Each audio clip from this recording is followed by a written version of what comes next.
Oke, sekali lagi selamat pagi, selamat sahabat untuk kita semua yang di Indonesia dan selamat sore untuk saudara-saudara di Amerika. Saat ini sahabat empat, tanggal 6 April ya, tahun 2024. Dan kita sudah berdoa dan kita akan memulaikan kita punya pelajaran. Dan kita sudah di chapter 15 dari buku Everlasting Covenant. Dan chapter 15 ini judulnya memberi kuasa atau giving the commission. Jadi dua chapter sebelumnya kita sudah bicara tentang Musa dan chapter 15 ini masih tentang Musa juga ya. Masih tentang Musa. Di chapter 14 kita sudah mempelajari di chapter 13 kita mempelajari bagaimana di chapter 12 bangsa Israel di Mesir dan di chapter 13 14 ya ini tentang Musa. Bagaimana Musa dia dibilang ya di kata-kata pertama karena iman Musa setelah dewasa menolak disebut anak putri Firaun karena ia lebih suka menderita sengsara dengan umat Allah daripada untuk sementara menikmati kesenangan dosa. Dan di chapter 14 itu kita tahu ya Musa meninggalkan dia punya prospek untuk menjadi seorang the next Firaun atau menjadi calon raja di Mesir hanya untuk memilih untuk apa? Untuk bersama-sama dengan umat Tuhan. Dan kita ketahui bahwa Musa sudah tahu bahwa dialah yang akan membawa orang Israel keluar dari Mesir. Dan Musa memiliki dia punya dia punya kualifikasi untuk itu kalau kita bisa lihat ya. Dia itu seorang yang terpelajar, eh, seorang yang pintar bicara ya dibilang an orator, orang yang ahli pidato. Dia juga seorang jenderal yang kita tahu dia itu ahli bela diri, ahli mengatur perang, strategi perang dia tahu. Dan ketika dia tahu bahwa dia inilah yang akan diutus Tuhan, dia coba kalau kita bisa bilangnya dia blusukan ya untuk melihat dia punya umat yang akan dia bawa untuk keluar dari Mesir. Tapi ketika dia lihat ada orang Mesir yang bertengkar dengan orang Israel atau dengan umatnya yang akan dia bawa, dia membunuh orang Mesir itu. Dia membunuh dan dia pikir tidak ada yang lihat. Ternyata keesokan harinya ketika dia belusukan lagi ke tempat orang Israel atau orang Ibrani, ada orang Israel yang dua-duanya orang Israel yang bertengkar ya. Dan ketika dia mengetahui mana yang salah itu malah mengancam, apa kamu mau bunuh aku lagi sama seperti kamu bunuh orang Mesir kemarin? Dan dari situ kita tahu bahwa Musa lari meninggalkan Mesir karena dia takut juga akan dibunuh kan, akan dibunuh. Nah, kita lihat di sini kalau dari cerita yang kita baca di buku Keluaran, Musa itu lari meninggalkan Mesir karena dikejar eh, karena dia takut dibunuh oleh Firaun kan. Nah, nanti kita baca di buku Kisah dan di buku Ibrani kita tahu bahwa ternyata dia punya latar belakang hal itu terjadi karena apa? Dia lebih memilih untuk Tuhan karena imannya ya, karena iman dia memilih untuk itu ya. Dia memilih untuk membawa umat Tuhan menderita bersama umat Tuhan daripada dia punya prospek masa depan yang cerah untuk menjadi penguasa di Mesir atau menjadi raja atau menjadi Firaun berikutnya. Karena dia ini adalah apa? Putra mahkota. Putra mahkota ya. Nah, kita akan baca ya dan kita akan lihat mungkin ada sedikit kontradiksi di sini tapi nanti kita akan bahas bersama-sama. Oke, kita baca ya. Ini judul besarnya memberi kuasa atau giving the commission. Dibilang 40 tahun telah berlalu setelah upaya keliru yang pertama itu. Ketika orang Mesir itu terbunuh. Nah, kita lihat ya, ini Musa, ini dari awal kita sudah tahu dia ini karena iman, dia pilih untuk menderita dengan Tuhan, dengan umat Tuhan daripada prospek Mesir. Prospek untuk menjadi Firaun. Itu sudah positif ya, ini kayaknya dia memilih Tuhan. Tetapi ini manusia membuat suatu keliruan. Musa pun membuat suatu keliruan, yaitu dia membunuh orang Mesir itu. Karena amarah ya. Itu chapter 14 waktu kita yang lalu kita sudah pelajari. Dia gagal di situ karena dia tidak bisa mengontrol dia punya emosi. Gagal di situ dia. Nah, terus ketika orang Mesir terbunuh sebelum Tuhan siap untuk membebaskan umatnya melalui tangan Musa. Jadi 40 tahun dia harus belajar bersama-sama dengan di padang gurun bersama-sama dengan domba gembalaannya ya. Kita tahu dia lari kepada pamannya paman Yitro di Midian menjadi apa? Seorang gembala ya. Terus dibilang, butuh waktu lama untuk melayakkan Musa dalam pekerjaan yang penting. Dia terpelajar dalam semua kebijaksanaan orang Mesir, namun dia perlu mempelajari kebijaksanaan yang datang dari atas. Yakobus 3 ayat 7 sampai 18 ya gitu. Nah, saudara-saudara, ini ada sesuatu yang menarik di sini. Ini dibilang Musa butuh waktu lama untuk dilayakkan dalam pekerjaan yang penting ini. Sedangkan kalau di chapter 14 kita baca, ini Musa karena iman, Musa pilih untuk apa? Berderita dengan orang Israel, dengan umat Tuhan, daripada untuk menjadi raja atau menjadi Firaun. Karena iman. Berarti sebelum dia meninggalkan umat Tuhan, meninggalkan Mesir, sorry. Sebelum dia meninggalkan Mesir, dia sudah memiliki iman. Karena imannya ini yang membuat dia pilihannya untuk apa? Menderita dengan umat Tuhan. Tapi saudara-saudara, di sini kayaknya imannya itu nggak cukup untuk dia, nggak membuat dia layak untuk pekerjaan ini. Harus ada waktu lagi 40 tahun ini. Ini jadi pertanyaan ya, ini kok iman ini eh nggak apa namanya ya, iman yang sudah membuat keputusan yang besar ini nggak cukup untuk menjadi eh, nggak cukup untuk menjadi modal Musa untuk membawa Israel keluar dari Mesir. Ini sedangkan kita tahu kalau kita sudah memiliki iman harusnya iman sekecil biji sesawi pun Tuhan bilang bisa memindahkan gunung ya. Apalagi cuma membawa orang Israel keluar dari Mesir. Harusnya bisa ya. Kenapa kok imannya ini nggak cukup? Kenapa ya seperti itu? Atau contoh misalnya dari kejadian cerita dari Abraham. Ini ketika Tuhan datang kepada Abraham dan mengatakan bahwa dia akan memiliki keturunan yang besar seperti pasir di laut dan bintang-bintang di langit. Abraham mempercayai itu dan dihitungnya sebagai kebenaran. Dan imannya di situ, dia mempercayai hal itu. Tetapi imannya ini kayaknya nggak membuat dia terlindung dari suatu kesalahan, yaitu ketika waktu itu dia mengambil apa? Hagar. Tapi sebelum itu dia sudah memiliki iman, tapi masih jatuh juga ini kita lihat. Abraham juga jatuh berapa kali. Padahal dia sudah beriman. Ini saudara-saudara kira-kira gimana ini ya dia punya apakah iman itu tidak cukup untuk kita tidak terjatuh atau gimana itu ya kira-kira? Mungkin ada yang bisa jawab ya. Ini Musa sudah memiliki iman juga, tetapi belum layak. Jadi harus seperti apa ya? Atau imannya belum besar? Atau kira-kira gimana ya? Ini ada Brother Dolphin, Brother Dino, ada Ebing, ada Brother Onang, ada TM ya.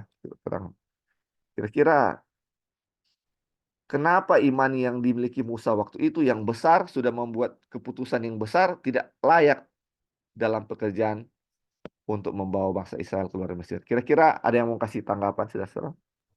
Boleh tambahan, Li? Ya, silakan. Ya, silakan. Jadi kita tahu Musa dari kecil kan sudah dididik oleh ibunya, Ya, seorang betul. Ibrani, tentang kebenaran. Dan kalau terus juga belajar tentang Abraham, bagaimana dia punya iman itu diuji. Iya, iya. Dan waktu saya baca tulisan Ellen G. White tentang Ishak, Hmm. di situ dikatakan iman Ishak waktu sama dengan Abraham, dia sudah rela untuk dilakukan eksekusi oleh bapaknya. Maksudnya sudah pasrah untuk dibunuh malah. Dia membantu Abraham untuk mengikat kakinya, tangannya. Ya. Jadi orang punya iman sama. Dan orang tahu bahwa Ishak juga dididik dengan baik oleh Abraham. Jadi semua saya rasa sudah belajar tentang iman itu dari kecil. Cuma orang tahu iman itu adalah memang bergantung sepenuhnya pada Tuhan. Nah, ada diri lagi ini yang maksudnya diri ini harus benar-benar dikosongkan. Nah, ada lagi bergantung pada diri. Kalau mau pikir Musa, apa yang kurang? Kekayaan, kepintaran, keahlian, semua. Dia sudah menjadi manusia seutuhnya kalau dalam dunia Iya. pendidikan, dalam dunia. So, tidak ada lagi yang kurang dari dia. Tapi yang kurang dari Musa adalah bergantung sepenuhnya dari Tuhan. Itulah iman yang sesungguhnya. Jadi itu harus dilatih. Kalau kita masih bergantung pada orang lain atau apa, aduh, belum sempurna itu. Jadi memang bergantung 100% lah pada Tuhan lah. Itulah yang Tuhan ingin orang punya iman diuji seperti itu, Li. Jadi itu Oke. tambahan saya. Terima kasih, Li. Iya, terima kasih, Nah. Iya.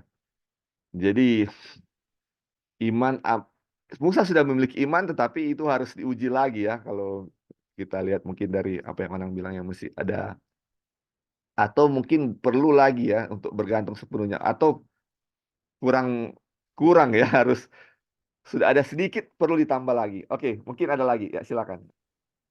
Halo, Li. Ya, ya, silakan. Bisa dengar ini? Bisa dengar, bisa dengar. Oke, thank you. Jadi kita lihat mengenai Musa, memang dia, karena kan waktu orang belajar waktu lalu, dia kan sudah tahu bahwa dia yang akan pimpin bangsa Israel Ya, kan? Dia iya. udah tahu itu. Jadi dengan iman dia istilahnya gini ya, dia memimpin bangsa Israel, dia siap, tapi dia nggak tahu bagaimana caranya untuk pimpin bangsa Israel, dan dia mau melakukan dengan dia punya pikiran manusia. Dia pikir karena bangsa Israel itu jadi budak, dan itu harus untuk keluarkan mereka harus dengan kekerasan. Iya kan, itu kan yang Iya, iya. orang belajar waktu lalu.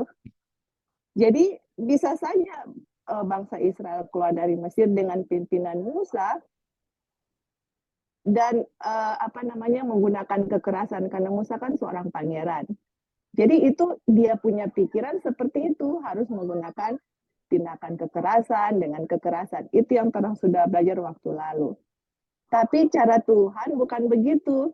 Karena ini kan pelajaran bukan hanya mengeluarkan bangsa Israel secara fisik dari Mesir, tapi ini kan spiritual aplikasi bagaimana Tuhan mengeluarkan bangsa Israel dari Mesir, dari perbudakan dosa, dan harus dilakukan dengan cara Tuhan, bukan cara manusia. Itu yang orang belajar.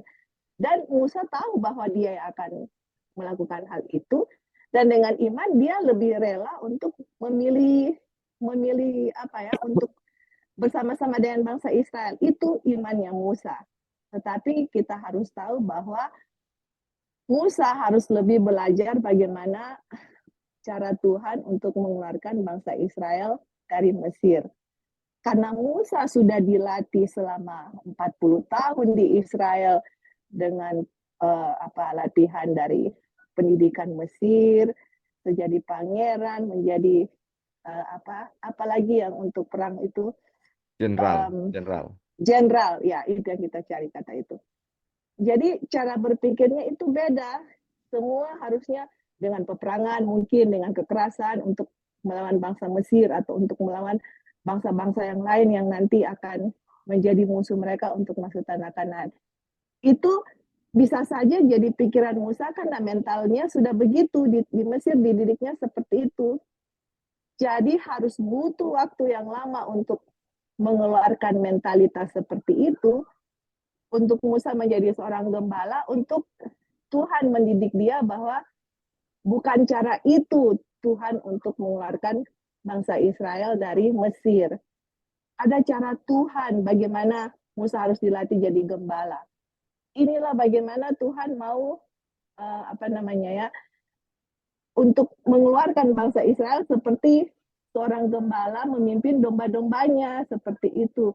Bukan dengan kekerasan, tapi dengan penuh kelemah lembutan, kesabaran, dan dengan menggunakan kuasa Tuhan. Nah, ini kuasa Tuhan yang di garis bawah ya, karena kita lagi belajar Injil, bahwa untuk mengeluarkan Israel dari Mesir hanya dengan kuasa Tuhan, untuk berperang melawan negara-negara yang menjadi musuh mereka itu hanya dengan kuasa Tuhan, bukan dengan tindakan kekerasan. Dan itu yang Musa harus learn, harus belajar, yang Tuhan harus butuh waktu yang lama untuk Musa bisa mengerti. Dan di saat Musa sudah mengerti karakter Tuhan, cara Tuhan dan kuasa Tuhan, baru Musa siap untuk mengeluarkan bangsa Israel dari tanah Mesir. Oke, mungkin itu kita Berarti punya. imannya enggak cukup ya, harus ada dia punya pelajaran. Gimana? Harus berarti Dia punya iman iman itu, yang decision besar itu loh, tinggalkan Mesir itu kan besar sekali betul. kalau menurut kita ya. Itu dia punya iman yang memang sangat besar, karena dia harus tinggalkan semua prospek dunia untuk Ya. bagaimana dia bersama-sama dengan orang Israel. Tetapi yang jadi permasalahannya ini sebenarnya bukan imannya Musa, dia belum tahu bagaimana cara Tuhan untuk mengeluarkan bangsa Israel dari Mesir. Ya. Dia Metodenya Tuhan. pikir dengan metodenya, dia pikir harus dengan kekerasan, peperangan. Sama dengan Abraham kan? Bukankah dia oke, Tuhan akan kasih kami seorang anak.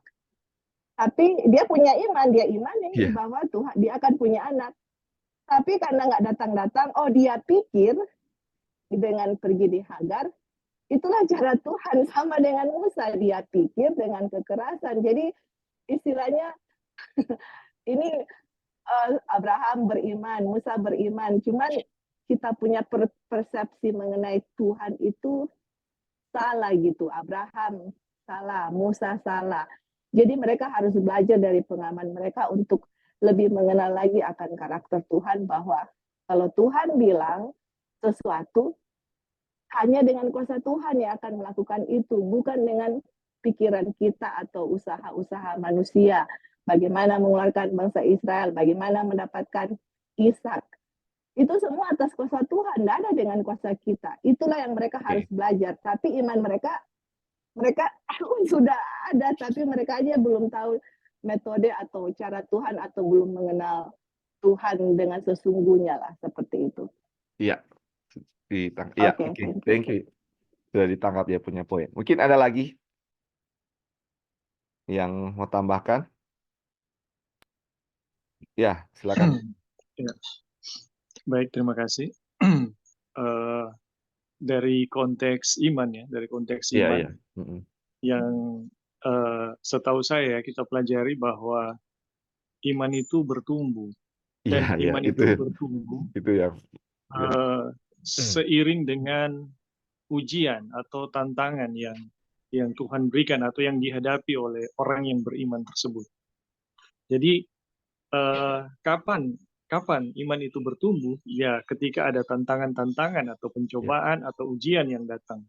Dan barangkali ya, Musa untuk pergi ke belantara, ya memang dia percaya itu seperti panggilan yang Tuhan sudah berikan melalui orang tuanya ya, atau Tuhan telah berikan secara pribadi bahwa dialah yang akan melepaskan bangsa. Dan dia percaya itu gitu. Tetapi ketika Musa diperhadapkan dengan situasi bagaimana harus melepaskan umat itu, ya Musa tidak bergantung sepenuhnya kepada Tuhan. Kenapa demikian? Karena ada begitu banyak sekali pengetahuan dan metode yang dia pelajari dari Mesir yang mempengaruhi keputusan dan imannya. Dan itu membuat Musa ya nggak beriman waktu itu ya, ketika dia membuat keputusan itu. Nah, itu yang pertama. Baru yang kedua dari konteks pelajaran ya, pelajaran yang kita sedang pelajari mengenai pembenaran oleh iman ya. Kita tahu bersama ya bahwa perjanjian Tuhan itu selalu Tuhan yang akan genapi. Jadi ini DP tema utama ya, bahwa perjanjian Tuhan selalu Tuhan akan genapi. Dan kita telah belajar ya, mulai dari Abraham, Yakub, Ishak, Yakub dan seterusnya. Kita belajar bagaimana mereka itu berhadapan dengan perjanjian yang Tuhan akan genapi. Dan kita lihat bersama ya, banyak yang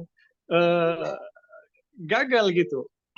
Dan di sini kita belajar ya, bagaimana kita bisa bergantung sepenuhnya kepada kuasa Tuhan untuk menggenapi perjanjian tersebut.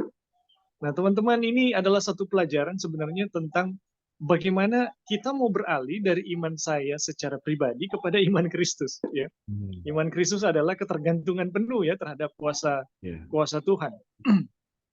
Dan dari konteks cerita Musa itu sendiri ya, kita bisa lihat ya bahwa apa yang sedang dihadapi oleh Musa ya. Ini Musa sangat dipengaruhi dengan metode dan pemikiran-pemikiran dari apa yang sedang dia dapatkan ya, apa yang telah dia dapatkan dari Mesir. Dan ini teman-teman, pemikiran atau pengetahuan yang didapatkan itu akan sangat mempengaruhi karakter, keputusan, dan bahkan iman itu sendiri. Dan ini teman-teman sangat jelas dari apa yang Musa telah buat ya, atau Musa telah pilih. Bagaimana ketika dia berhadapan dengan masalah kecil, pengetahuan yang dia dapat di Mesir itu mempengaruhi pilihannya, itu mempengaruhi karakternya, dan itu mempengaruhi imannya. Nah, teman-teman, ini adalah satu prinsip kita bisa bilang ini adalah prinsip pendidikan ya, yang akan berlaku kepada setiap orang. Dan prinsip yang sama ya, itu harus dibuat juga oleh Tuhan. Ya, kita tahu gagal ya, ketika dia dapat pengetahuan yang begitu banyak, itu membentuk karakternya, itu membentuk imannya, dan itu membentuk pilihan-pilihannya. Nah, Musa perlu dirombak total ya, perlu dirombak total. Bagaimana pengetahuannya tentang Tuhan ya, bagaimana pengetahuannya tentang Tuhan itu nggak boleh bercampur gitu. Jadi ketika Musa dibawa ke padang belantara, Tuhan lagi mendidik Musa di dalam pengenalan yang penuh tanpa campuran, teman-teman. Musa waktu di Mesir dia percaya Tuhan, tapi dia juga percaya ya, dia dipengaruhi juga dengan kepercayaan kafir gitu. Dan Ellen White mengatakan ada 10.000 ya bentuk penyembahan berhala di Mesir. Dan itu mempengaruhi keputusan Musa. Itu mempengaruhi karakter Musa gitu, teman-teman. Jadi kita melihat dari konteks Musa sendiri, kenapa pada akhirnya Musa harus dididik di belantara, karena memang dalam menghadapi masalah umat, iman Musa belum cukup. Iman Musa belum cukup karena fakta yang paling besar ya, bahwa di masalah kecil aja dia sudah sangat bergantung pada keputusannya. Apalagi masalah-masalah besar yang bakalan nanti dia akan hadapi ya, dengan umat yang keras kepala. Nah, teman-teman, dari kisah bagaimana Musa memimpin bangsa Israel, kita melihat Musa ini penuh dengan, kalau di Mesir ya, Musa ini penuh dengan strategi dan metode. Tapi ketika Musa memimpin bangsa Israel, kita melihat bagaimana ketergantungan penuh Musa ya terhadap Tuhan. Jadi ketika berhadapan dengan masalah, Musa tidak bersandar atau tidak lari pada metode apa atau cara apa yang harus dia buat. Tidak, tetapi Musa datang kepada Tuhan. Tuhan bagaimana mengatasi atau menghadapi umat yang seperti ini. Nah, itu yang kita lihat ya, teman-teman. Mungkin itu aja, Li. Terima kasih. Oke, Bing. Thank you. Mungkin ada lagi yang mau kasih jawaban, saudara? Oke. Jadi dia punya poin ya, sudah dibilang ya tadi oleh Brother Onang, Joey juga dan terakhir Brother Ebing. Nah, yang kita mau ambil poin juga, memang ini iman adalah iman yang bertumbuh. Dan iman itu adalah iman berasal iman datang dari mendengarkan firman Tuhan. Dan sama seperti Ebing bilang tadi ya, iman itu sesuai pengetahuannya ya. Ini Musa ini dibimbing oleh orang tuanya, dia sudah belajar selama 12 tahun dengan orang tuanya, dan dia diperkenalkan oleh Tuhan. Dan kita tahu ya, Musa sudah tahu bahwa dia yang akan membawa bangsa Israel keluar dari Mesir. Nah, dia punya pengetahuan sampai di situ ya. Dia punya pengetahuan sampai di situ, dan dengan dia percaya tentang Tuhan itu, dan itu sudah dibilang iman ya. Dia percaya kepada Tuhan itu, dan dengan imannya yang itu, yang baru itu, dia sudah membuat suatu keputusan yang besar.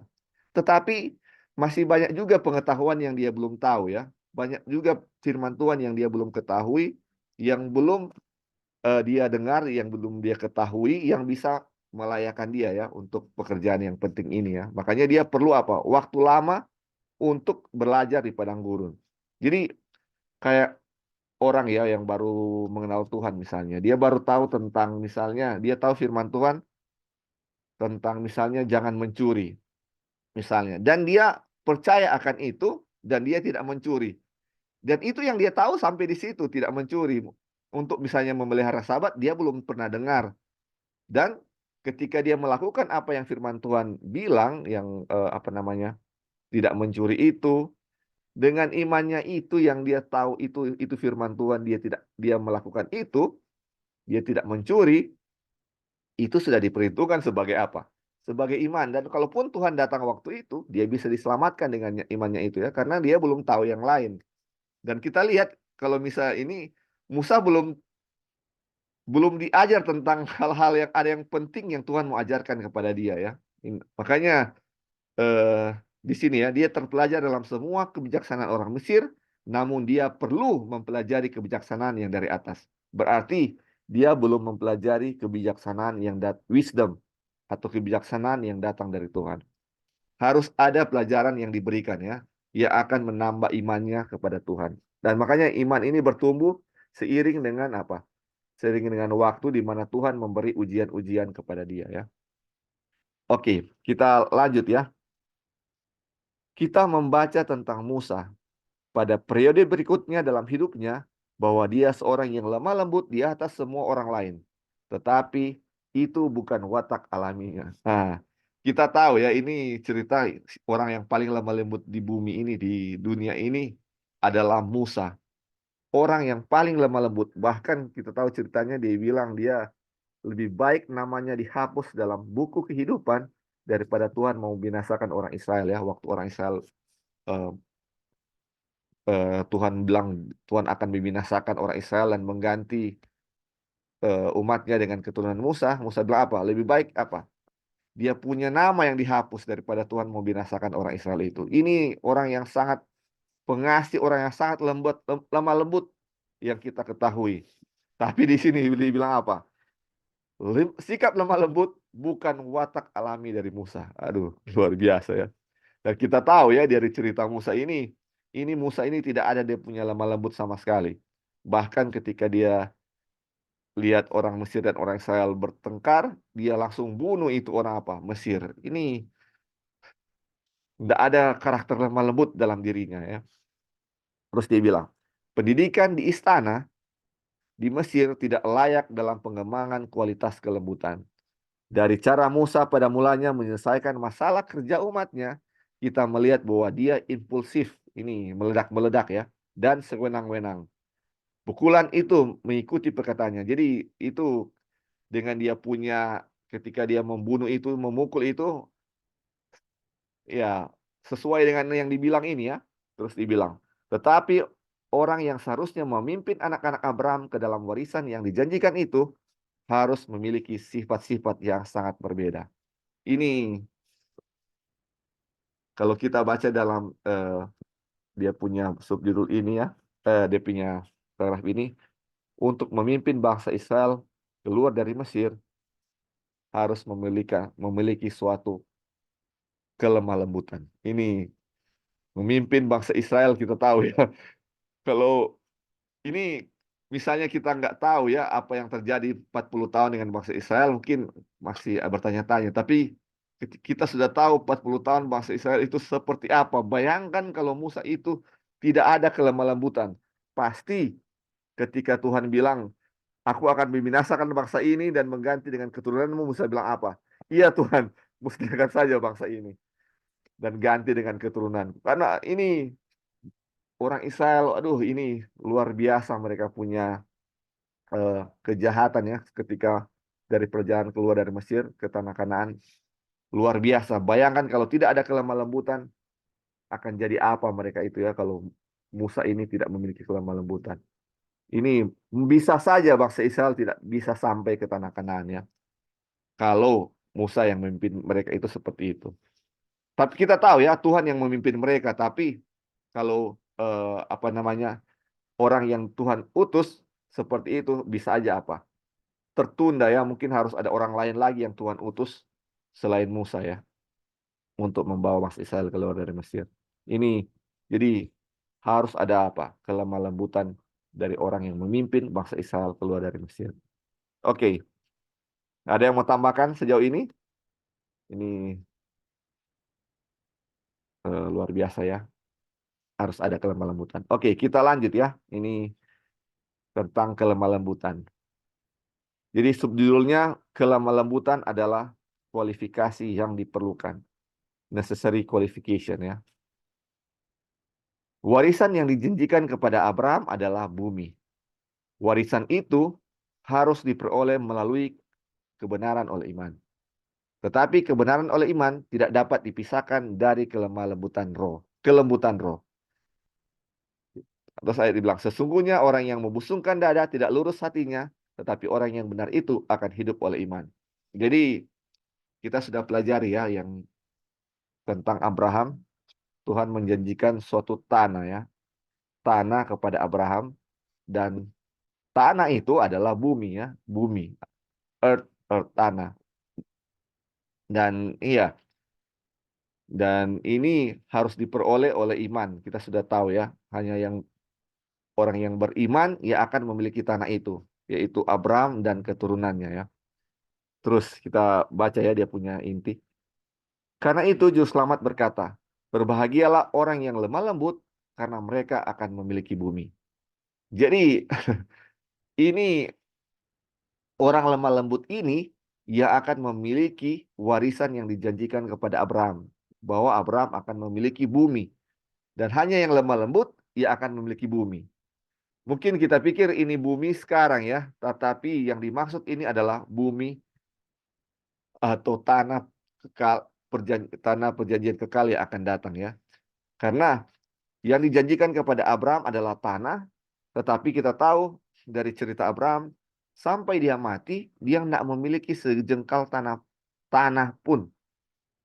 Dan berarti apa namanya? Janji itu belum diberikan kepada Abraham. Nanti dan kita tahu ya janji itu akan digenapi setelah kebangkitan ya, dan kita tahu itu adalah kedatangan Tuhan yang kedua kali. Abraham akan memiliki tanah itu beserta dengan keturunannya, atau tanah itu bahasa Inggrisnya earth juga ya.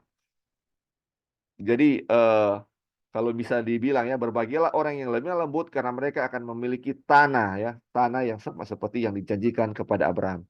Atau orang lemah lembut ini akan memiliki ini berbahagia atau diberkatilah orang yang lemah lembut karena mereka akan memiliki tanah yang dijanjikan kepada Abraham, yaitu tanah perjanjian kekal. Berarti orang yang lemah lembut ini adalah orang yang memiliki iman, karena warisan itu hanya diperoleh oleh iman.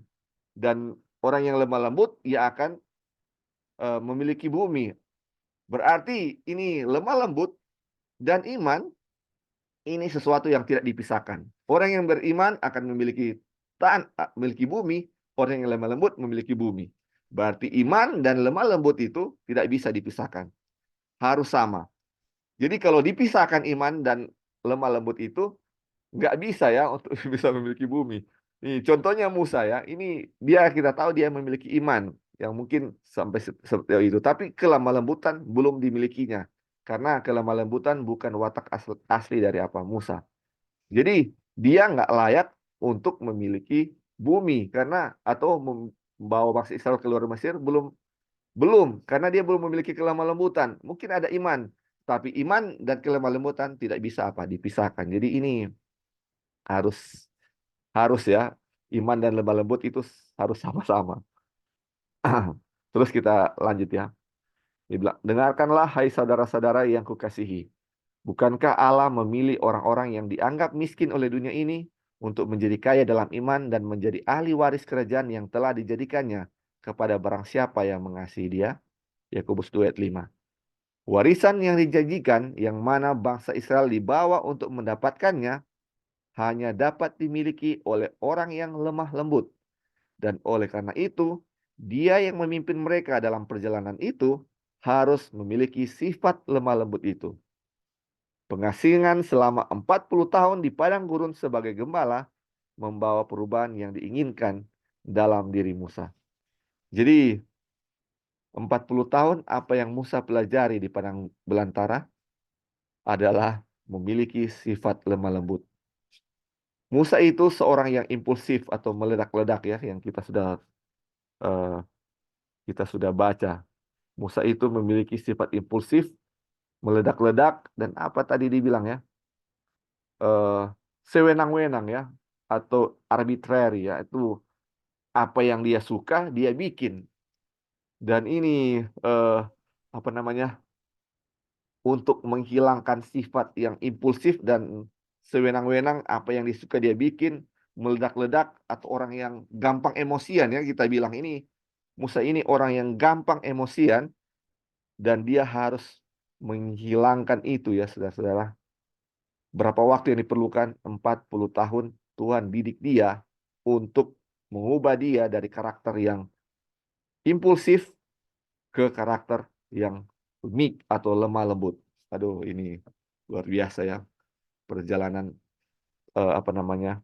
Dia punya pelajaran panjang untuk menjadi lemah lembut. Oke, sampai di sini saudara-saudara. Ada yang mau tambahkan dari apa yang dialami oleh Musa ketika Tuhan mengubah dia dari seorang yang kasar, orang yang emosian, menjadi orang yang lemah lembut, bahkan menjadi orang yang paling lemah lembut di dunia ini. Mungkin ada yang tambahkan? Ya, Ya, Uti, silakan. ya, baik. Ya, jadi teman-teman dalam kisah Musa ini ya, sebelum kita melihat yang sisi lemah lembut dari Musa atau bagaimana dia mendapatkan karakter lemah lembut ya dari Tuhan, kita lihat dulu bahwa Musa sebelum itu dia dididik di dalam pendidikan Mesir dan hasilnya kasar, teman-teman. Nah, ini kalau kita bandingkan dua pengalaman Musa ini ya, ketika dia dididik di Mesir dan dia dididik di belantara, kita akan tahu prinsip sebenarnya yang membentuk karakter. Jadi di dalam pendidikan Mesir, dia dapat karakter kasar. Sedangkan kalau dalam pendidikan Tuhan di belantara, dia dapat karakter lemah lembut. Jadi apa sebenarnya yang membentuk karakter? Ya, nah teman-teman, sebenarnya yang membentuk karakter adalah pikiran atau pola berpikir.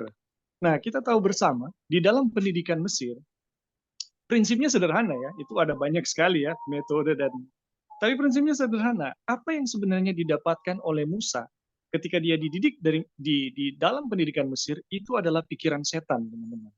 Bagaimana meninggikan diri, bagaimana mendapatkan kekuasaan, bagaimana mendapatkan kehormatan.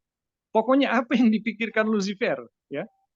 Dan teman-teman, bagaimanapun Musa mau rendah hati, mau lemah lembut, itu nggak akan pernah bisa. Nggak akan pernah bisa. Tetapi yang luar biasa adalah ketika Musa dididik di apa ya, di belantara oleh Tuhan, di mana tidak ada lagi tujuan untuk mendapatkan kekuasaan, kehormatan, ya, semuanya hanyalah belantara dan Tuhan. Pikiran-pikiran tentang setan itu dihapus dan Musa bukan bergumul loh untuk mendapatkan kelembutan, itu jadi sendiri, teman-teman. Jadi ketika pikiran setan ditanamkan, maka karakter setan pun akan keluar dari dalam diri kita. Tetapi ketika pikiran Tuhan itu betul-betul ditanamkan, maka karakter Tuhan pun itu akan muncul di dalam diri kita. Dan teman-teman, pembenaran oleh iman itu menaruh pikiran Tuhan di dalam diri kita, sehingga ketika itu betul-betul ditanam, teman-teman, itu akan keluar karakter-karakter yang dihasilkan oleh pikiran Kristus itu sendiri. Dan inilah, teman-teman, tujuannya dari pembelajaran kita. Bagaimana menanamkan pikiran Tuhan di dalam diri kita. Sehingga karakter Tuhan itu yang keluar ya, bukan karakter dari setan ya. Jadi teman-teman, dalam dua pengalaman Musa ini, kita bisa melihat bahwa bagaimana ya kita mendapatkan karakter atau apa yang membentuk karakter kita sendiri. Oke, itu aja, Li. Terima kasih. Ya, thank you, Bing. Dari apa yang Ebing bilang juga saya dapat di sini bahwa di mana tempat itu mempengaruhi suatu didikan juga ya. Ini ada pendidikan Mesir dan pendidikan Padang Balantara ya. Jadi mungkin ini juga jadi pertimbangan kita ya orang tua misalnya untuk menyekolahkan anak atau apalah ya. Gimana kadang-kadang kita lebih pilih suatu tempat yang mungkin bergengsi, yang mahal, yang menjadikan anak kita kelihatannya pintar, tapi tidak ada memiliki sifat kelemah lembutan ya. Mungkin kita, iya ini bagaimana kita memilih tempat atau sekolah atau apa yang cocok untuk anak-anak kita, ini suatu hal yang sangat penting juga ya. Yang paling penting adalah bagaimana mendidik mereka dalam sikap lemah lembut. Mungkin di sekolah yang terkenal kita bisa lihat mereka jadi pintar segala macam ya dalam mata pelajaran, tetapi dalam karakternya mereka menjadi sombong atau menjadi seperti Musa itu ya, menjadi orang yang suka emosian, suka marah-marah, dan ketika ini menjadi pelajaran untuk kita juga ya, untuk memilih mana yang tepat untuk pendidikan ya, karena ini tempat juga sangat mempengaruhi ya. Oke. Dan mungkin ada lagi yang mau tambahkan saudara-saudara. Ini bagaimana Tuhan menyimping Musa. Ada lagi? Kalau ini, Ya, silakan. Yuk. jadi mungkin mau tambahkan saja apa yang tadi Edwin ada kasih itu, tempat di mana Musa dididik untuk jadi orang lembut. Iya. Kita lihat di sini ya, Mesir itu kan melambangkan kepelisiran dunia atau dosa. Kemudian Musa dibawa ke padang belantara. Dan tempat dia bergaul itu adalah alam. Seperti Iya, itu, betul. dengan binatang, dengan pohon-pohon.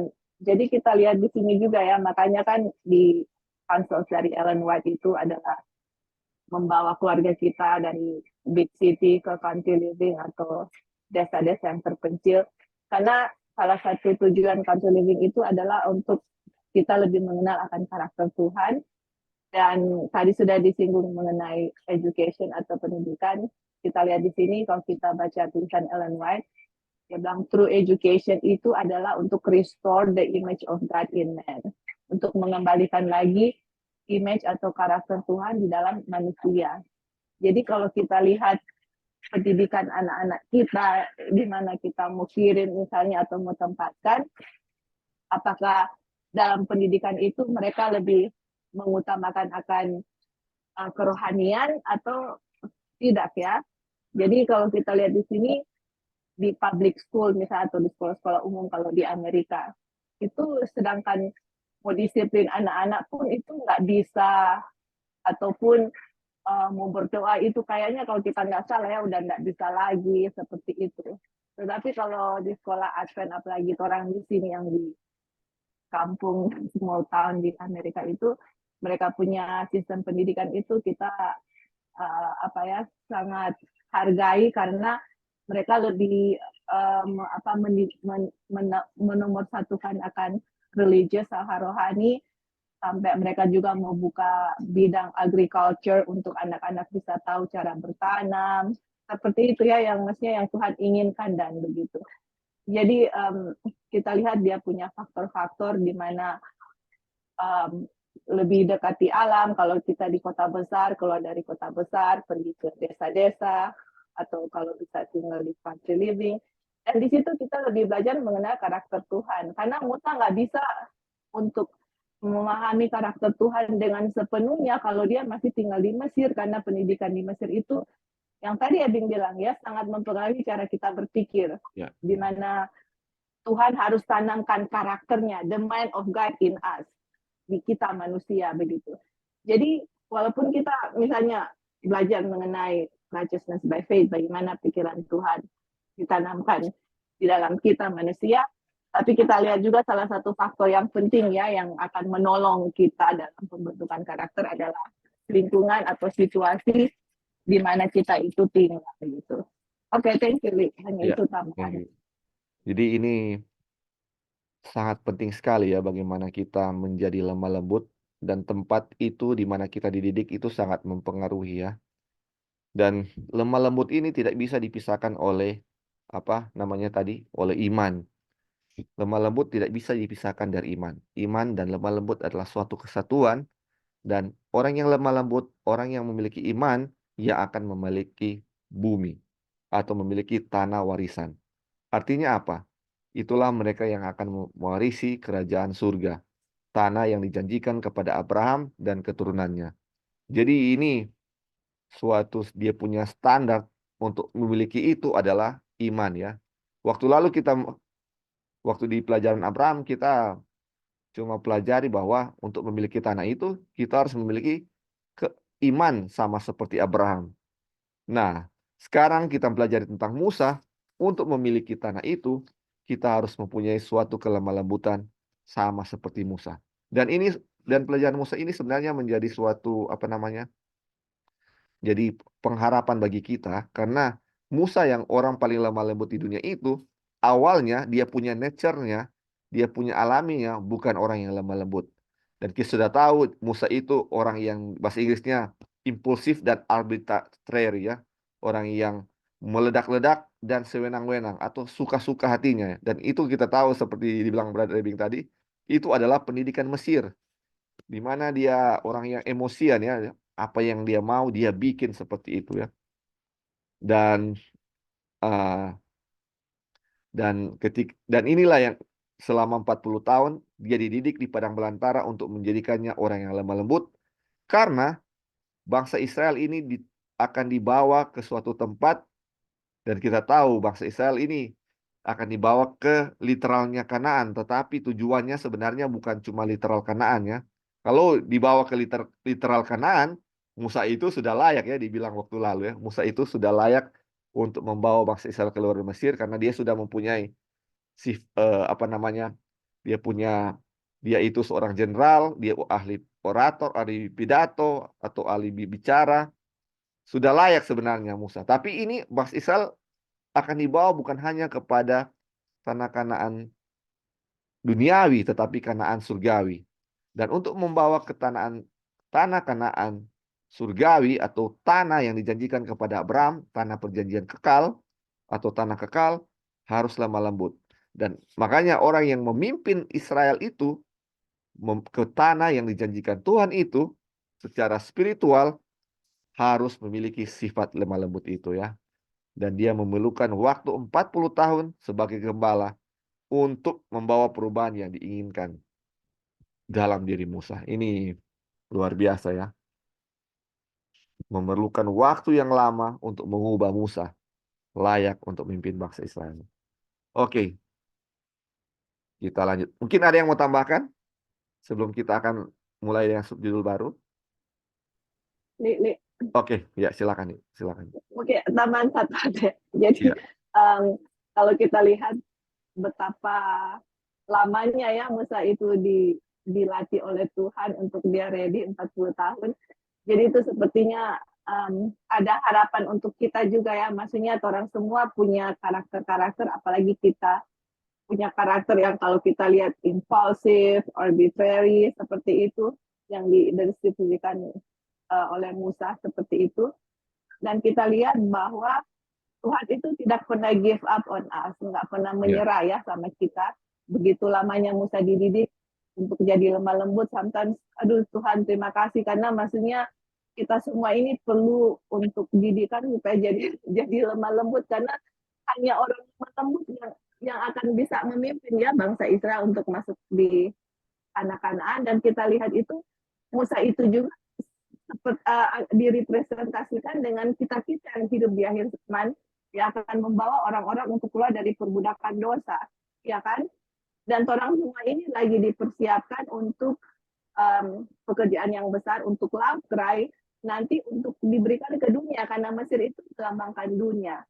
Jadi puji Tuhan ya dengan ujian-ujian melalui apapun yang Tuhan lagi bentuk kita dalam kita berada di padang belantara yang lagi dibentuk, dan istilahnya ada satu harapan untuk kita bahwa aduh Tuhan, istilahnya sadar kita pikir aduh kita ini udah belajar pelajaran, masih tidak lemah lembut, masih impulsif, arbitrary, tapi kita lihat bahwa Musa pun butuh waktu yang lama ya, tapi itu bukan masalah Tuhan, tapi itu karena otak yang kita sudah sudah dididik oleh pendidikan dunia mungkin, atau dengan segala sesuatu di dalam pikiran kita yang Tuhan harus rompak semuanya itu, dan akhirnya dengan jalan-jalan dengan cara Tuhan sampai itu bisa terjadi gitu. Jadi itu menjadi harapan untuk saya secara pribadi bahwa God is working on us, untuk kita semua yang mungkin kita berpikir aduh kita masih jatuh, kita masih seperti ini dan seperti itu.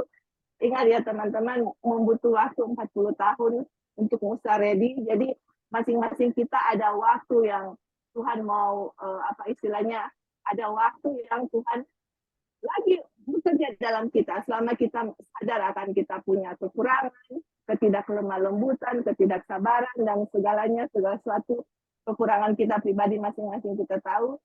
Dengan cerita Musa itu memberikan harapan bahwa jangan pernah give up, jangan pernah putus asa, karena Tuhan lagi bekerja untuk kita, untuk satu pekerjaan yang lebih besar nanti, untuk membawa dunia akan keluar dari perbudakan dosa. Oke, thank you, Li. Iya, thank you. Betul sekali ya. Jadi awalnya saudara-saudara saya pikir kenapa Tuhan memilih Musa untuk membawa bangsa Israel keluar dari Mesir adalah Tuhan tahu ya masa depan Musa ini dia akan terpelajar di Mesir. Dia akan menjadi seorang dengan orang terpelajar, orang yang memiliki keahlian seorang jenderal ya, jago bicara, jago bela diri. Ini dan secara tadi yang dibilang ya, secara manusia dia perfect, sudah sempurna untuk menjadi apa yang ini ya, untuk cocok untuk menjadi pemimpin ya. Karena dia pun cocok untuk menjadi raja. Jadi kira saya mungkin Tuhan pilih itu karena dia punya bakat seperti itu, punya bakat-bakat pemimpin, makanya Tuhan memilih Musa. Tetapi setelah baca ini, bukan bakat-bakat itu alasannya Tuhan memilih Musa. Bahkan apa yang dia dapati di Mesir harus dia hapus di padang belantara selama 40 tahun.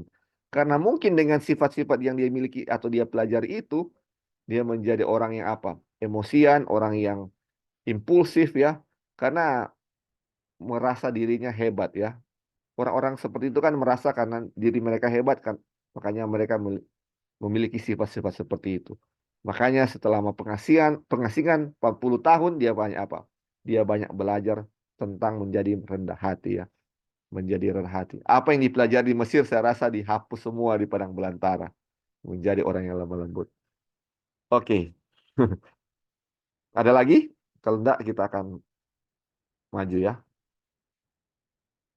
Oke, kita maju ya. Ini subjudulnya Tuhan mengingat perjanjiannya. Nah, ini menarik sekali. Lama sesudah itu matilah Raja Mesir. Ini kita sudah tahu ya. Ini di pelajaran kalau nggak salah ya di chapter 12 kita tahu bahwa kan dibilang di situ muncul raja baru yang tidak mengenal tidak mengenal akan Yusuf ya. Ini kita tahu Yusuf sangat terkenal di Mesir waktu itu dan orang Israel menjadi banyak juga gara-gara gara-gara Yusuf ya. Mereka diberikan suatu tanah yang subur, tanah yang terbaik di Mesir, diberikan kepada bangsa Israel gara-gara si Yusuf ini. Nah, setelah beberapa tahun, setelah itu muncullah raja baru yang katanya tidak mengenal Yusuf. Dan kita sudah tahu bahwa dari Yesaya ya, bahwa ada muncul raja atau Firaun baru yang berasal dari Assyria ya, yang tidak mengenal akan tidak mengenal akan Yusuf.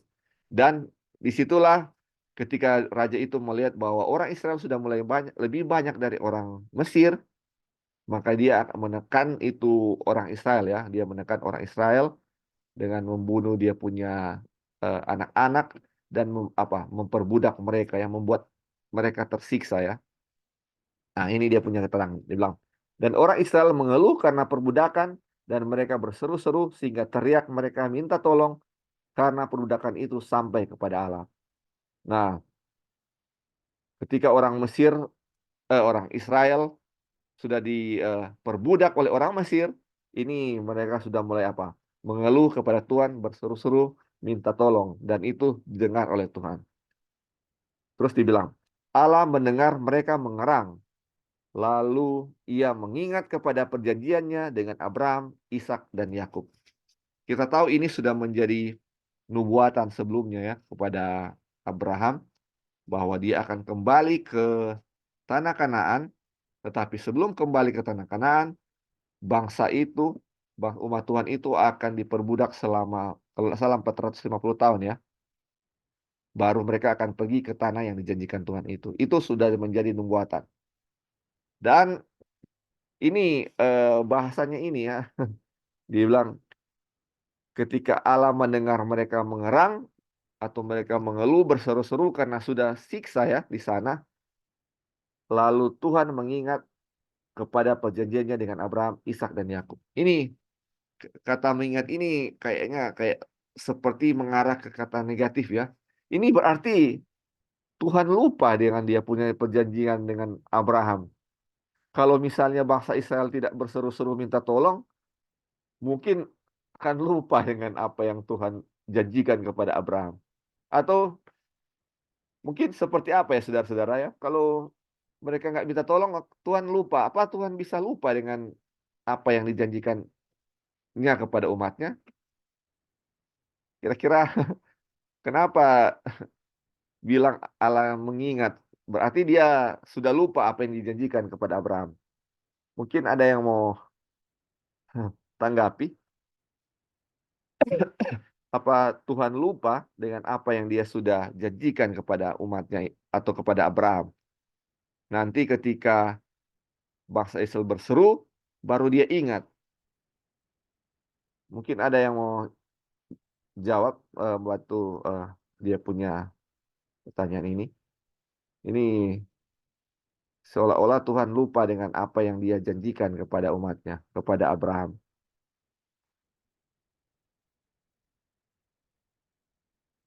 Mungkin ada yang, kok bisa ya ini baru Tuhan mengingat? Ya silakan, silakan. Tadi ada yang sudah. Ya, Li. Silakan ya. Jadi kalau mau tahu mengenai karakter Tuhan, itu sudah pasti dia tidak lupa ya. Orang umat Tuhan tidak pernah orang itu lupa dalam ingatannya. Kalau kita baca tulisan Ellen White bahwa kita itu kita lupa kata-katanya seperti apa, tapi seolah-olah kita itu hanya satu-satunya orang yang ada di dunia ini yang Tuhan care begitu, seperti itu. Jadi apa itu kata mengingat di sini? Dia punya arti gitu, seakan-akan kalau mereka berteriak apakah Tuhan tidak ingat atau seperti gimana gitu. Tapi kalau kita ini yang kita kalau ini yang maksudnya kita punya pendapat kan dari tadi kasih pertanyaan. Kita ingat itu pelajaran yang mana waktu Tuhan bilang kepada Abraham untuk Tuhan akan memberikan tanah ini, kan ada nubuatan ya yang dibilang kamu punya keturunan akan berada di negeri asing, kalau kita tidak salah, Lali masih ingat itu ayat. Iya. Selama 400 tahun ya. Iya. 400 berapa gitu tahun, sorry kita lupa dia punya detail. Kemudian mereka akan kembalikan ke tanah itu, ke tanah yang Tuhan akan. Jadi ini sudah bagian dari nubuatan yang mana nubuatan itu akan segera dipenuhi. Yang mana dia sudah berjanji kepada Abraham ya, dan membuat perjanjian. Dan waktu Tuhan berfirman kepada Abraham, itu sudah ada nubuatan ya, yang mana akan terjadi kepada dia punya keturunan, itu bangsa Israel. Nah, dan keturunan dan dia punya nubuatan itu sudah mau tiba, dia punya saat yang mana dia punya nubuatan itu harus digenapi, yang mana bangsa Israel itu akan keluar dari Mesir. Jadi mengingatnya ini adalah bukan konotasi bukan arti yang mana Tuhan Ini lupa, lupa. tapi dia akan melakukan apa yang dia janjikan kepada bangsa Israel untuk mengeluarkan mereka dari tanah Mesir sesuai dengan firman yang dia sudah beritahukan kepada Abraham bahwa kamu punya keturunan akan menduduki negeri ini.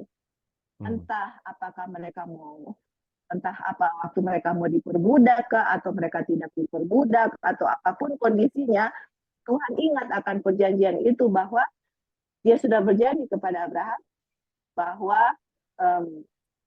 keturunannya akan memiliki akan tanah yang dia sudah janjikannya, dan itu salah satu alasan. Dan alasan kedua yang kita sudah pelajari waktu di chapter sebelumnya itu, yang mana Tuhan itu adalah teman dari orang-orang miskin, dan di saat orang miskin itu berseru-seru kepada Tuhan, Tuhan akan mengingat mereka dan Tuhan akan membalas, akan memberikan keadilan. Jadi di sini dari pelajaran ini banyak dia punya aplikasi yang mana kalau kita ditindas, orang Mesir, orang miskin ditindas, jangan kita balas, ingat Tuhan akan membalas itu. Bagaimana Tuhan sudah membalas akan penindasan bangsa Mesir kepada Israel. Seperti itu dia punya aplikasi untuk kita. Kalau kita ditindas, jangan membalas, biarlah Tuhan yang balas seperti yang dia lakukan kepada bangsa Mesir. Kemudian aplikasi kedua adalah di saat Tuhan sudah berfirman, Tuhan berjanji, itu dia tidak akan pernah lupa. Dia ingat itu dia punya perjanjian itu. Jadi seperti Abraham, saya kasih kamu anak. Sepertinya nggak akan udah mau 25 tahun ya kan, kita 25 tahun baru Abraham mendapatkan anak. Jadi mau bertahun-tahun bagaimanapun, kita harus ingat bahwa apa yang Tuhan bilang, dia itu akan tepati dia punya promise, karena God cannot lie. Ya kan, dia tidak pernah berdosa. Ya mungkin itu dia punya jawaban yang kita bisa Thank you. kasih. Iya, jadi konotasinya bukan dia lupa ya. Ini kalau kita coba lihat di dia punya bahasa aslinya di Keluaran 2 ayat 24 ini, remember itu sama dengan berpikir ya. Dia pikir lagi dia punya perjanjian dengan Abraham dan Ishak. Mungkin ini sudah waktunya untuk membawa bangsa Israel keluar dari Mesir ya. Jadi sudah waktunya. Jadi bukan dia lupa, tetapi dia sudah pikirkan lagi ya, dia punya apa? Dia punya perjanjian dengan Abraham, Ishak dan Yakub, bahwa ini seperti apa yang dia sudah bilang sebelumnya, bahwa 450 tahun, dan ini sudah waktunya untuk apa? Perjanjiannya kepada Abraham, Ishak dan Yakub digenapi ya. Oke, terima kasih dia punya jawaban. Jadi dia tidak lupa ya. Jadi Tuhan tidak pernah lupa dengan apa yang dijanjikannya. Jadi jangan dengan membaca ini kita menjadi ragu bahwa kira-kira Tuhan lupa enggak. Bukan seperti itu ya. Oke, kita lanjut. Perjanjian ini seperti yang telah kita lihat diteguhkan di dalam Kristus. Itu adalah perjanjian yang Allah buat dengan para leluhur dengan mengatakan kepada Abraham, dan di dalam keturunanmu semua bangsa di bumi akan diberkati. Kisah 3 ayat 25 ya. Jadi ini perjanjian ini diteguhkan dengan apa? Di dalam Kristus ya, karena oleh keturunan Abraham, bukan keturunan-keturunan tapi keturunanmu ya, satu orang yaitu Kristus, semua bumi akan diberkati. Dan berkat ini terdiri dari memalingkan mereka dari kejahatan mereka. Ini kadang-kadang saudara-saudara, ini kita pikir berkat yang dijanjikan kepada seluruh bangsa di bumi, dia bilang karena dengan dalam keturunanmu semua bangsa di bumi akan diberkati. Mungkin kita pikir semua bangsa di bumi akan diberkati itu adalah berkat fisik ya, mungkin kita menjadi kaya atau apa. Kalau melalui Tuhan Yesus kita menjadi kaya, keturunan Abraham akan memiliki segala sesuatu ya. Tetapi berkat yang dimaksud ini adalah berkat memalingkan mereka dari kejahatan atau mengeluarkan mereka dari kejahatan. Jadi oleh keturunanmu atau Yesus, semua bangsa di bumi akan diberkati, artinya membawa mereka apa? Keluar dari kejahatan. Itu adalah Injil ya. Injil adalah menyelamatkan manusia dari dosa ya, oleh kuasa Tuhan. Terus kita lanjut. Itu adalah perjanjian yang diingat Allah dengan mengutus Yohanes Pembaptis, pelopor Kristus yang akan melepaskan umatnya dari tangan musuh mereka, sehingga mereka dapat melayani Tuhan, melayani Dia tanpa rasa takut, dalam kekudusan dan kebenaran di hadapannya sepanjang hidup mereka. Itu adalah perjanjian yang menjamin Abraham dan keturunannya memiliki tanah melalui iman pribadi di dalam Kristus. Jadi ini Tuhan mengingat perjanjiannya ini adalah di mana ketika salah satunya dia perjanjian kepada Abraham bahwa Tuhan akan melalui keturunan Abraham bangsa di bumi akan diberkati, yaitu Yesus, yaitu keturunan Abraham itu adalah apa? Yesus, dan melalui Yesus semua bangsa di bumi diberkati ketika mereka apa? Dipalingkan dari kejahatan mereka, di mana Tuhan telah berkorban dan menjadi apa? Keselamatan, semua orang berhak menerima keselamatan melalui iman kepada Kristus ya. Dan melalui Kristus saja semua orang apa? Bisa mendapatkan tanah yang dijanjikan, tanah yang dijanjikan. Dan kita tahu ya, hanya yang memiliki iman seperti Abraham dan yang memiliki kelemah lembutan seperti Musa yang akan memiliki apa? Tanah yang dijanjikan Tuhan itu ya. Tanah yang dijanjikan Tuhan kepada Abraham. Oke, kita lanjut. Ini mungkin paragraf terakhir ya. Subjudul terakhir yang kita bahas. Dibilang yang lemah lembut sekarang tidak memiliki bumi. Oke. Tadi dibilang yang lemah lembut yang akan memiliki bumi. Ini bumi seperti apa ya? Oke, kita lihat ya. Tetapi iman di dalam Kristus tidak menjamin seseorang memiliki harta duniawi. Mereka yang menjadi pewaris Tuhan adalah orang miskin di dunia ini, kaya dalam iman. Kristus tidak mempunyai tempat untuk dirinya sendiri di bumi ini, di mana ia dapat meletakkan kepalanya. Oleh karena itu, tak seorang pun perlu berpikir bahwa mengikuti Dia dalam kebenaran akan menjamin mereka memiliki harta duniawi. Kemungkinan besar justru sebaliknya. Ini. Jadi ini tadi dibilang ya, orang yang lemah lembut, orang yang memiliki iman, ia akan memiliki tanah, earth atau bumi. Dan itu adalah apa? Bumi akan datang atau tanah tanah perjanjian kekal, atau kita bisa dibilang itu adalah apa? Nanti kerjaan surga yang akan turun ke bumi ini ya, itu yang akan dimiliki oleh Abraham dan keturunannya. Nah, ini bumi yang dimaksud ini adalah bumi harta kekayaan duniawi. Jadi orang yang lemah lembut kemungkinan besar tidak memiliki harta di dunia ini. Tapi suatu jaminan bahwa mereka akan memiliki harta di dunia yang akan datang. Dan Abraham pun tidak memiliki harta duniawi yang tidak memiliki tanah ya, saudara-saudara. Dan dia percaya dia akan memiliki tanah itu, dan tanah itu memang akan diberikan kepadanya setelah kebangkitan. Nah, Abraham tidak memiliki harta duniawi atau tanah itu. Dan di sini dibilang bahwa iman ini dalam Kristus tidak menjamin seorang memiliki harta duniawi. Kadang-kadang kita pikir ya, bahwa orang lemah lembut itu pasti menjadi orang kaya, karena firman Tuhan bilang orang lemah lembut akan memiliki bumi. Tetapi ini adalah apa? Bumi atau pengertian secara spiritual, yaitu bumi yang akan datang. Dan orang lemah lembut kemungkinan besar itu adalah tidak akan memiliki bumi secara literal ya. Bumi secara literal. Ini. Jadi kemungkinan besar justru orang-orang yang lemah lembut ini justru sebaliknya ya, dibilang tidak memiliki kekayaan duniawi atau tidak memiliki apa-apa. Makanya dibilang tak seorang pun perlu berpikir bahwa mengikuti Dia dalam kebenaran akan menjamin mereka memiliki harta duniawi. Jadi kadang-kadang tujuan kita, saudara-saudara, untuk mengikut Tuhan, untuk menjadi setia kepada Tuhan adalah memiliki harta duniawi. Aduh, supaya banyak doi, banyak harta, banyak berkat, ikut Tuhan, setia sama Tuhan supaya banyak harta ya. Tetapi di sini dibilang tidak seperti itu. Justru mungkin sebaliknya. Jadi ini menjadi kekuatan bagi kita ya. Mungkin kita pikir, aduh kita sudah setia kepada Tuhan, sudah bikin ini, bikin kok kita nggak kaya-kaya ya sejauh ini. Dan ini sudah menguatkan kita ya. Oke, ada yang mau tambahkan saudara-saudara sampai di sini? Ya, silakan. Nang.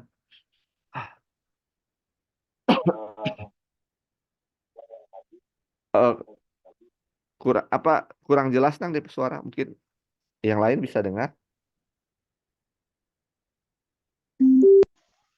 Sudah kedengaran, Li? Sudah bagus, Jelas? sudah bagus. Ya, sudah bagus. Oh ya. Oke, sorry tadi pakai Bluetooth jadi. Oh, I see. Oke. Ya, tadi yang mengingat kita coba cari DP bahasa asli, saukar artinya Iya, Tuhan saukar. menyebutkan kembali perjanjiannya. Iya, Artinya mention lagi. mention lagi. Jadi Tuhan nggak pernah lupa. Dan kedua ini tentang orang yang lemah lembut. Itu kan ada di Matius 5 ayat 5. Diberkatilah orang yang lemah lembut karena mereka akan, bahasa Inggris kan inherit the earth, artinya Iya, betul. mewarisi bumi.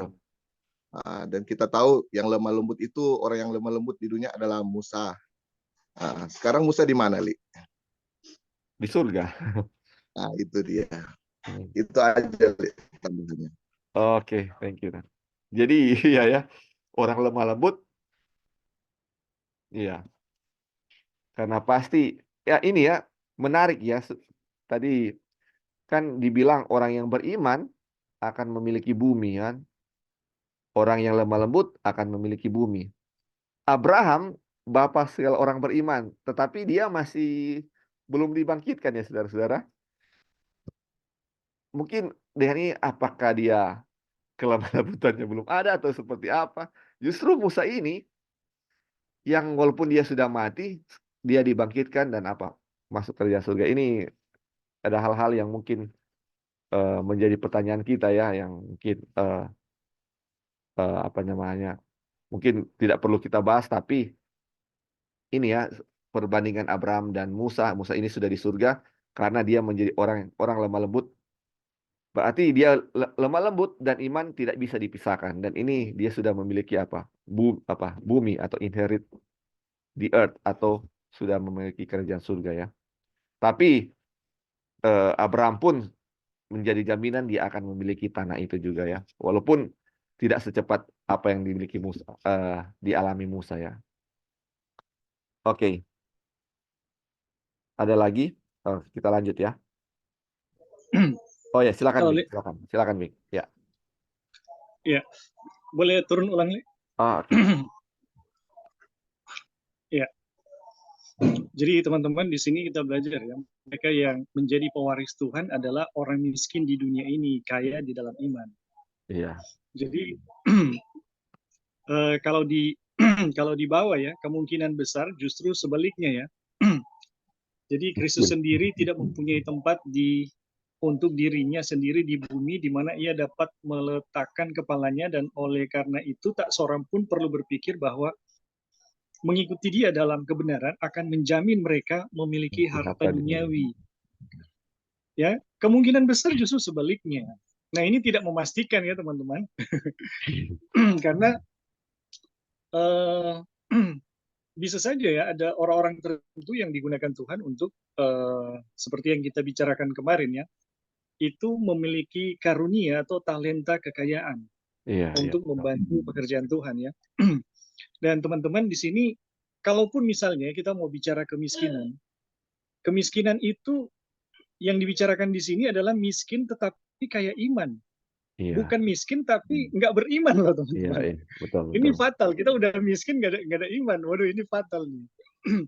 Jadi kemiskinan yang di sini adalah mereka adalah orang-orang yang karena rencana Tuhan, karena panggilan Tuhan, atau karena keadaan-keadaan yang menuntut ya untuk mempertahankan iman, mereka jadi miskin. Tetapi teman-teman, mereka ini kaya di dalam iman. Jadi ada apa ya?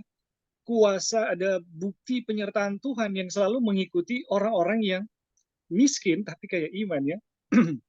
Nah, kemudian kita tahu juga bersama ya bahwa teman-teman Paulus dan Yesus itu miskin ya. Tetapi di ayat saya lupa ayatnya di mana, Paulus mengatakan kami memperkaya orang gitu. Jadi sekalipun mereka miskin, mereka mempunyai kemampuan untuk membuat orang lain jadi kaya, teman-teman. Jadi bukan miskin dan membuat orang lain jadi tambah miskin ya, tetapi mereka punya kemampuan untuk membuat orang lain jadi kaya. Nah, ini miskin dalam kategori ya seperti yang kita bicarakan ini ya. Dan kita tahu bersama bahwa ada orang yang miskin ya memang karena kebodohan dan ada yang malas, teman-teman. Nah, ini saya rasa nggak masuk ya di sini. Iya, iya. Jadi ketika orang-orang yang kita bicarakan ya dalam kategori miskin tapi karena mengikuti rencana Tuhan, ini mereka itu ditandai dengan iman, ditandai dengan kehidupan yang bisa menjadi berkat buat orang lain sekalipun di dalam kemiskinan.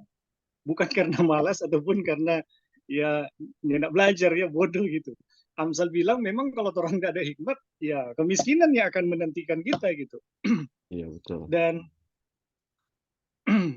jadi teman-teman,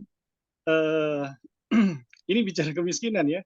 Jadi kalau sebaliknya ya mengenai kekayaan, ya kita di sini sekali lagi ya tidak dipastikan bahwa memang kalau mengikuti rencana Tuhan atau memiliki hati yang lemah lembut tidak mungkin kaya.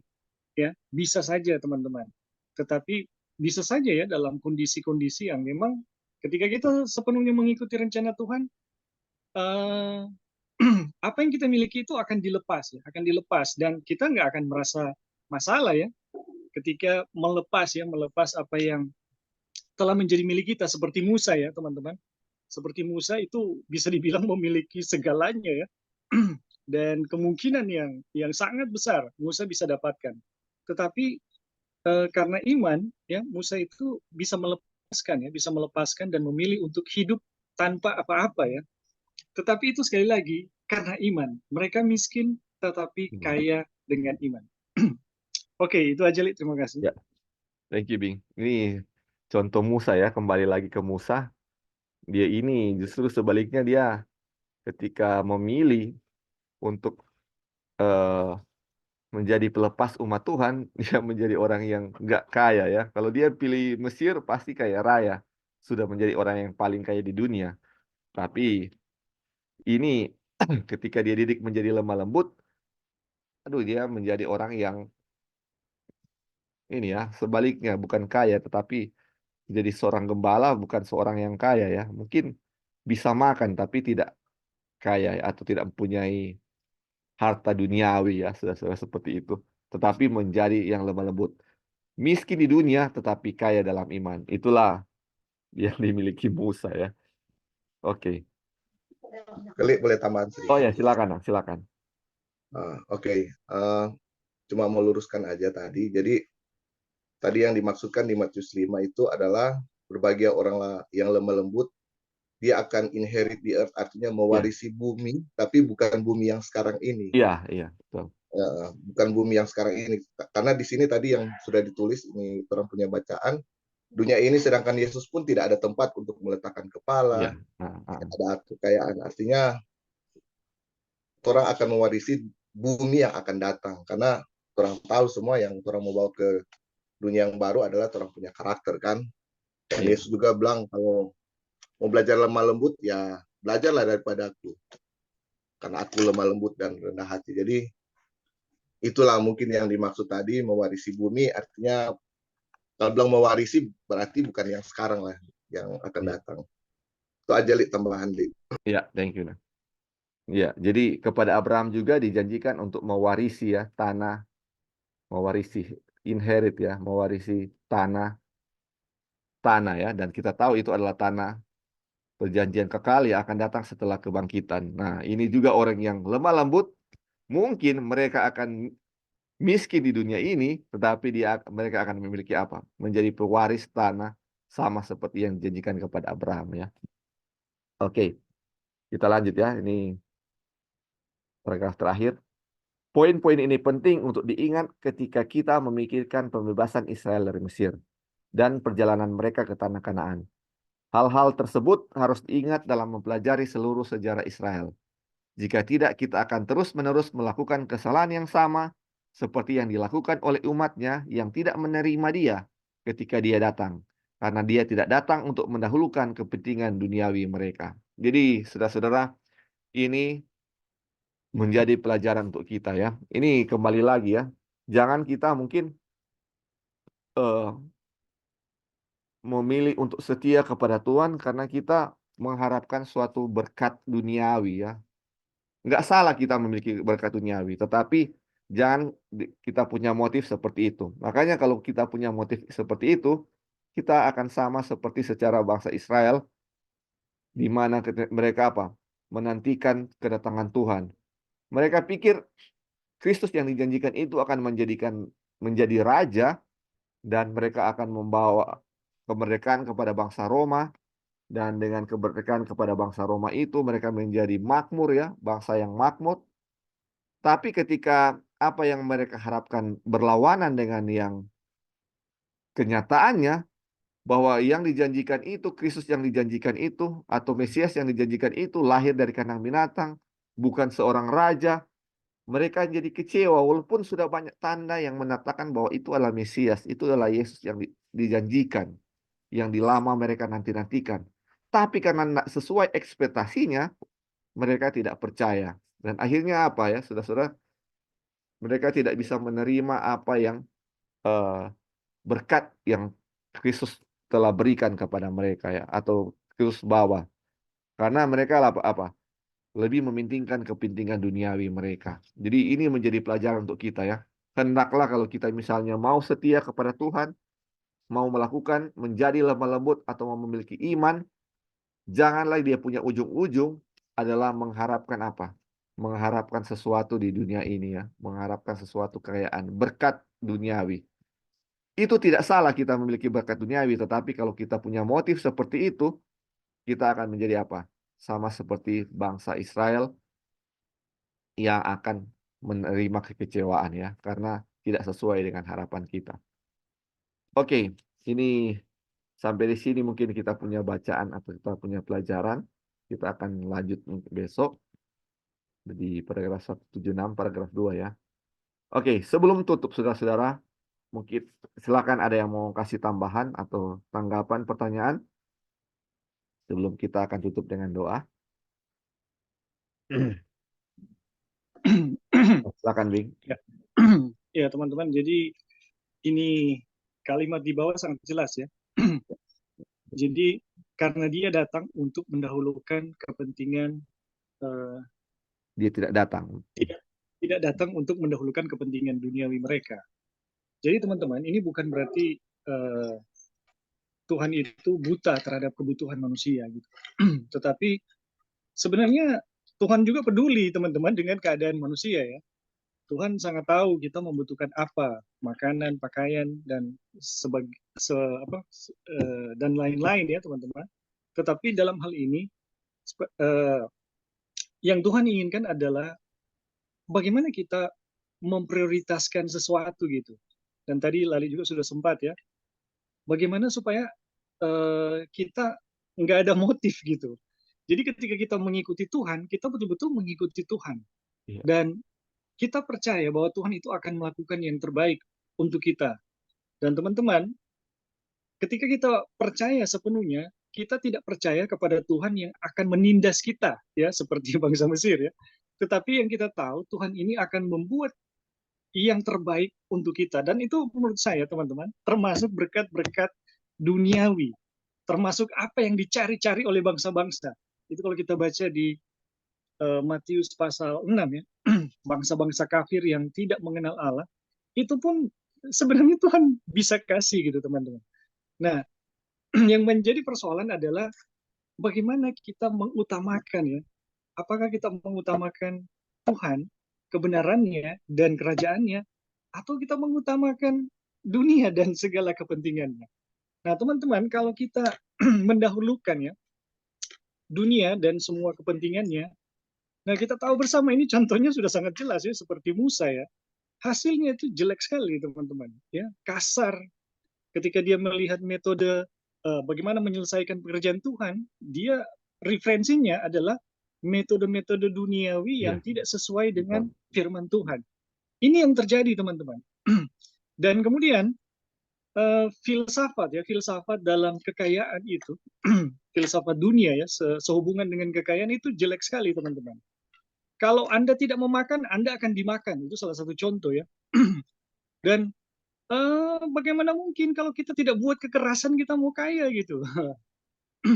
Teman-teman, di dunia uang, ini saya lihat ya, sebenarnya kita bisa bilang semua kantong-kantong uang itu telah dikuasai oleh setan. Dan kalau kita tidak melanggar firman Tuhan, kita sangat sulit untuk mendapatkan yang namanya kelimpahan. Sangat sulit, karena semuanya dikuasai oleh setan. Dan teman-teman, bagaimana kekayaan itu bisa berpindah kepada umat Tuhan? Ini bukan gampang, teman-teman. Ini adalah satu peperangan yang sangat sulit, ya, sangat sulit dan butuh betul-betul iman. Jadi kalaupun misalnya ya kita dipanggil untuk mendapatkan karunia kekayaan, ini katakanlah ini rencananya benar ya, dipanggil untuk mempunyai untuk memiliki rencana kekayaan ya, menggenapi rencana Tuhan dalam soal kekayaannya, menjadi saluran berkat Tuhan yang sangat besar. Teman-teman, ini bukan gampang, ya, karena kita tahu ya teman-teman bahwa dunia uang itu dikuasai setan. Dan itu setan nggak akan dengan mudahnya memberikan bagian dari kerajaannya untuk kita gitu. Jadi teman-teman, ketika memasuki dunia tersebut, itu betul-betul kita harus bersesuaian dengan setan, atau kita buat peperangan besar-besaran. Dan ini kalau kita ya buat persesuaian dengan setan, artinya kita tunduk ya kepada setan dan segala aturannya. Mungkin melanggar sedikit atau berbohong sedikit supaya kamu dapat gitu berkatnya. Atau apalah yang sejenis itu. Tapi kalau betul-betul mau bersih, teman-teman, oh sangat sulit, sangat sulit. Dan memang setan tidak akan mau ada umat yang berjalan dengan bersih dapat kekayaan. Kecuali teman-teman kita betul-betul memiliki iman seperti Daniel, seperti Yusuf, seperti Abraham, yang betul-betul bergantung penuh pada kekuatan Tuhan, dan Tuhan menggerakkannya keadaan, mengubah hati orang-orang sehingga kita mendapatkan kekayaan itu. Dan menurut saya itu bukan gampang, teman-teman. Oke, itu aja. Terima kasih. Ya, terima kasih Bing. Luar biasa ya, jelas sekali. Mungkin ada lagi sebelum kita sudah mau tutup dengan doa. Ya, oke. Kalau sudah tidak ada lagi, kita akan berdoa dan biarlah pelajaran ini menjadi kekuatan kita ya, sama sudah seperti kita sudah pelajari tadi. Ini eh, biarlah apa namanya kelemah lembutan menjadi milik kita. Biarlah apa yang kita harapkan, iman kita adalah untuk memiliki dunia yang baru, bukan apa yang dijanjikan dunia ini ya, atau kekayaan duniawi. Karena kalau kita berharap seperti ini, kita punya motif yang salah, akan menerima suatu kekecewaan ya. Oke, kita akan tutup dalam doa.